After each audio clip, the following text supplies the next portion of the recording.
आगामी बकरी ईद सणाच्या पार्श्वभूमीवर धुळे जिल्हा पोलीस प्रशासन पूर्णपणे सतर्क झाले असून कायदा व सुव्यवस्था अबाधित राखण्यासाठी व्यापक उपाययोजना सुरू करण्यात आल्या आहेत।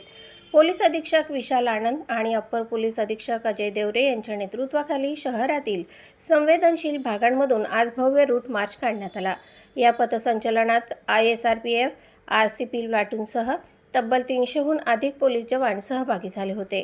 या संचलनातून पोलिसांनी नागरिकांमध्ये सुरक्षिततेची भावना निर्माण करण्याचा प्रयत्न केला असून कायदा मोडणाऱ्यांना स्पष्ट संदेशही दिला आहे। सण उत्सव काळात कोणतीही अनुचित घटना घडू नये यासाठी प्रतिबंधात्मक उपाययोजनांवर विशेष भर देण्यात येत आहे। दरम्यान सोशल मीडियावर धार्मिक तेढ निर्माण करणारे संदेश, पोस्ट किंवा रील्स प्रसारित करणाऱ्यांवर कठोर कारवाई केली जाईल असा इशाराही प्रशासनाने दिला आहे। व्हॉट्सअप, इंस्टाग्राम किंवा इतर माध्यमांद्वारे अफवा पसरविणाऱ्यांवर तात्काळ गुन्हे दाखल करण्यात येणार असल्याचे स्पष्ट करण्यात आले आहे।